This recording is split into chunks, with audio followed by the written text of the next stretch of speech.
Oh, a microphony. And a phony at the mic. Quiet, numbskulls, I'm broadcasting. The Doctor of Discernment is now online. You know, much like my show, in that it's a local reaction to things that are happening on a federal level. Dispensing a daily dose of common sense. No prescription required. Wow, do I have a boatload of stuff for you, from the crazy to the absurd. Let's start getting into it because, I mean, it is bizarro world out there. And I say, if it's obvious to me, should be obvious to everyone. Oh, wow. Who could have seen this coming? This is the Fourth Hour with Greg Belfrage. Hold on to your butts. Broadcasting from my basement bunker beneath Kettle Radio. Welcome to the Fourth Hour. Yeah, you missed me. You missed me. Look at all of you already who are here. Commenting, having fun already. You just missed our mid-morning kind of get-together. It's great to have you along again. I've got a few things. There is a video here with a Tom Homan who was speaking, and I love this guy. This is at Turning Point USA, and Holman is speaking, and he gets interrupted by a heckler, and it's pure gold. Okay, let's watch. 5 years. Pardon me? Are you an MS-13 member? It says so. Hey, that's okay. That's okay. I got a question. No. I got a question for you. Why don't you come up here and hand me that picture? Why don't you come up here? It gets better. It gets better. USA.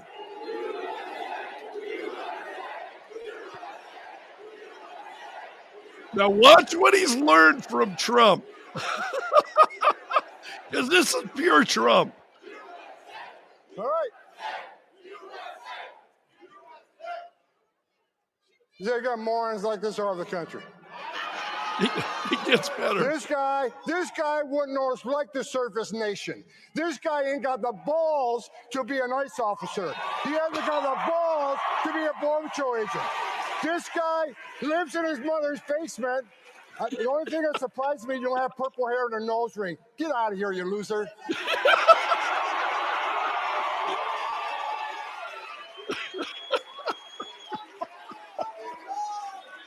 Look at him.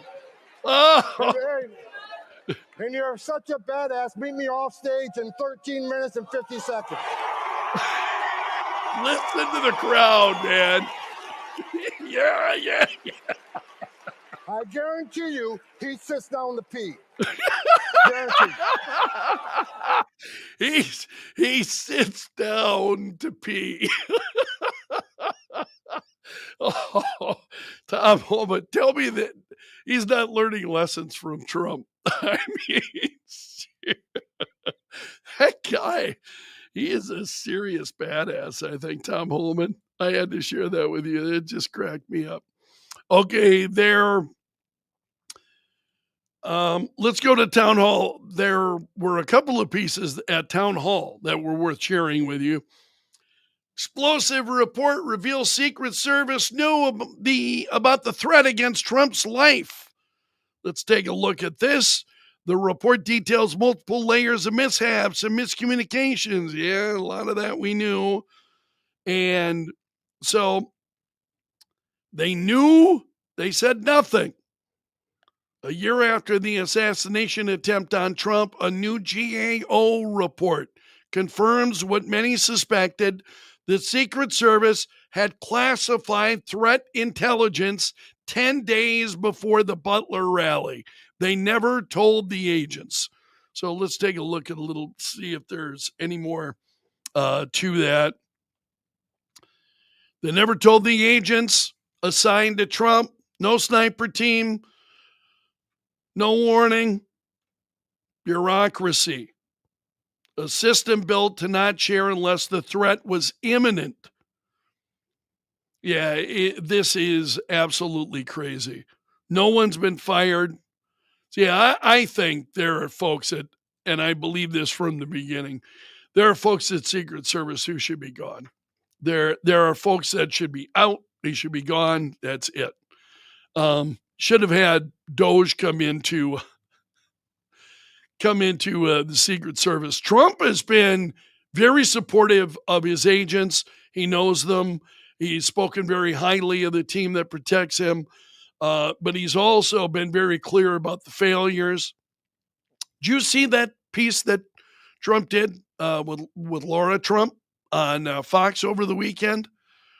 That intrigued me. It'll be interesting to see if she managed to get a little bit more information out of him regarding that. But it's really troubling. Hold on a sec. Make sure I grab the.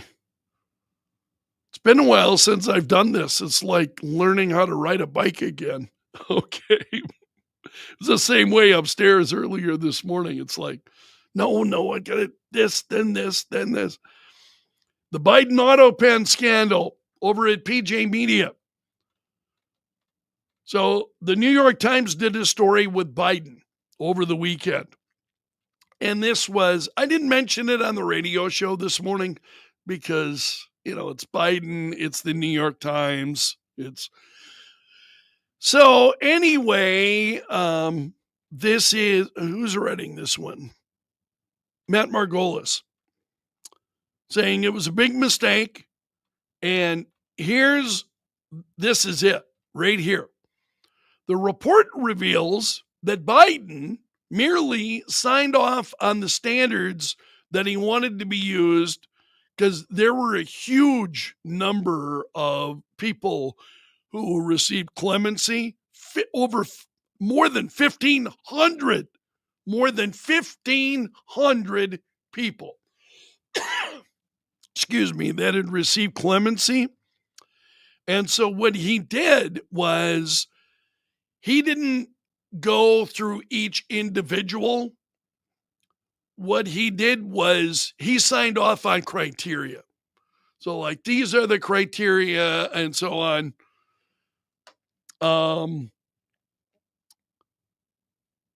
The Bureau of Prisons kept providing additional information about specific inmates, which resulted in changes to the list. Rather than ask Biden to keep signing revised versions, his staff waited and then ran the final version through the auto pen, which they saw as a routine procedure.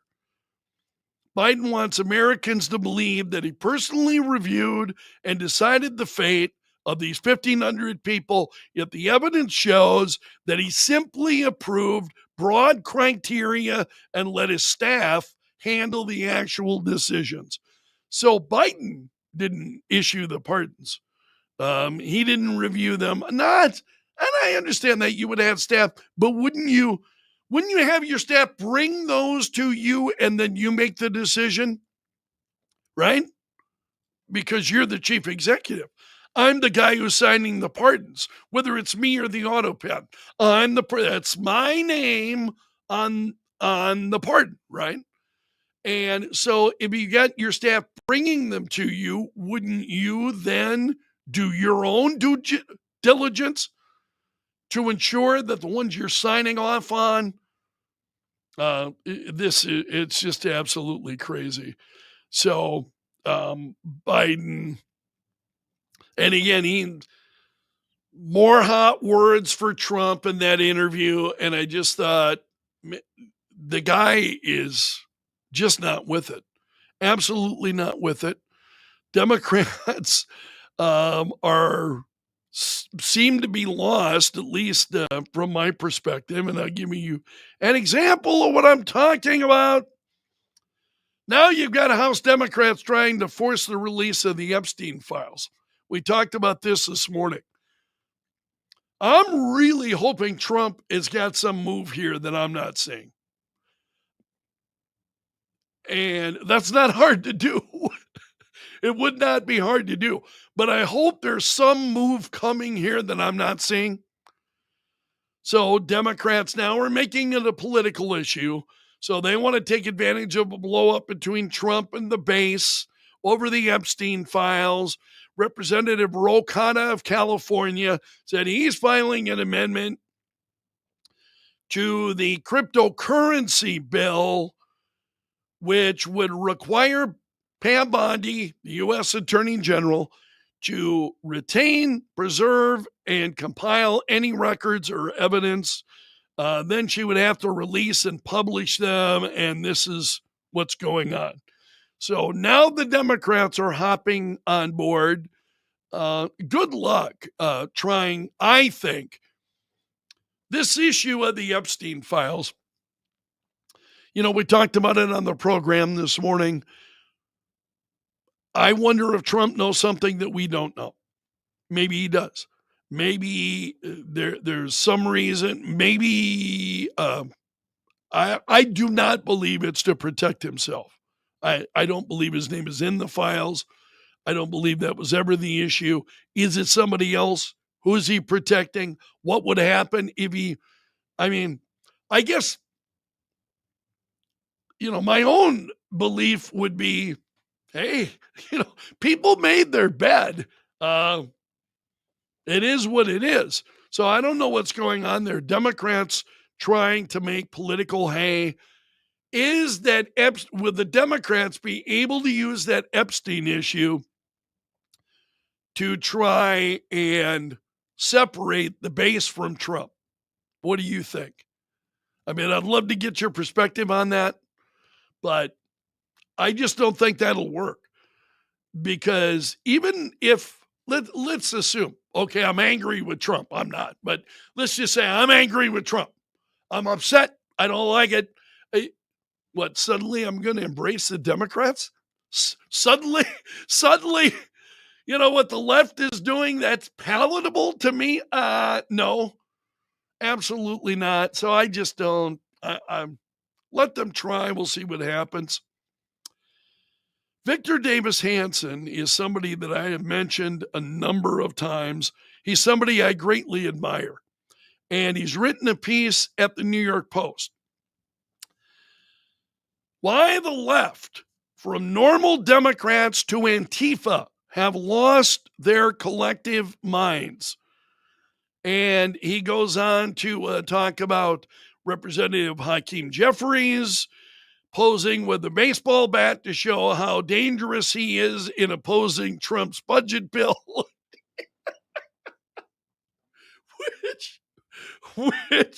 which passed with no problem, which passed.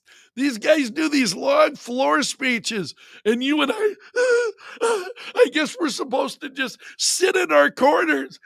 Hakeem Jeffries with a baseball bat. Oh. And he goes on. I mean, this thing is at length. Jeffries went on for 8 hours.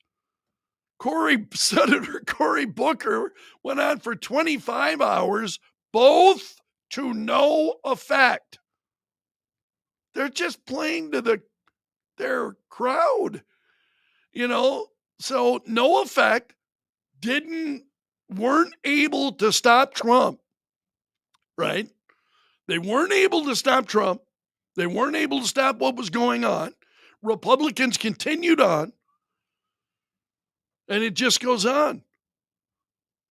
He talks about Bernie Sanders and AOC hitting the rally trail, you know, out there railing about oligarchs, omitting that the ultra rich are not only mostly leftists, but also the funders of the Democrat Party. Sometimes the Democrats in Congress make bizarre videos featuring profanity. They scream. They interrupt Congress. This is just crazy, man. This stuff, and he goes on, going through all of this, talks about Luigi Mangione.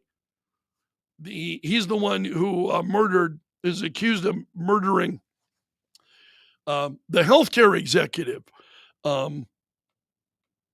He's a hot commodity on the left. And he just goes on. You know, I want to get down to his close here. The left is outraged that so far the Trump counter revolution is working. The economy is solid. The border is closed. Military recruitment has radically recovered.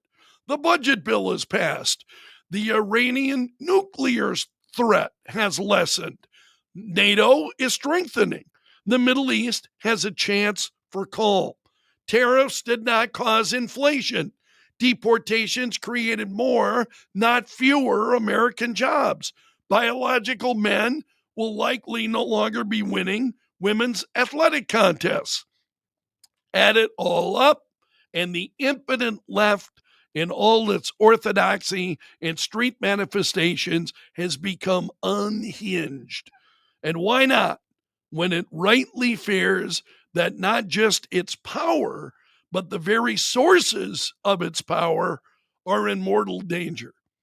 It's a great piece. You can find this one, New York Post. And he's somebody I just really greatly admire. He's got a way of looking at things in a really no nonsense kind of point of view. And I'm going to leave it there for today. My voice, as you can hear, it takes my voice a little bit to recover.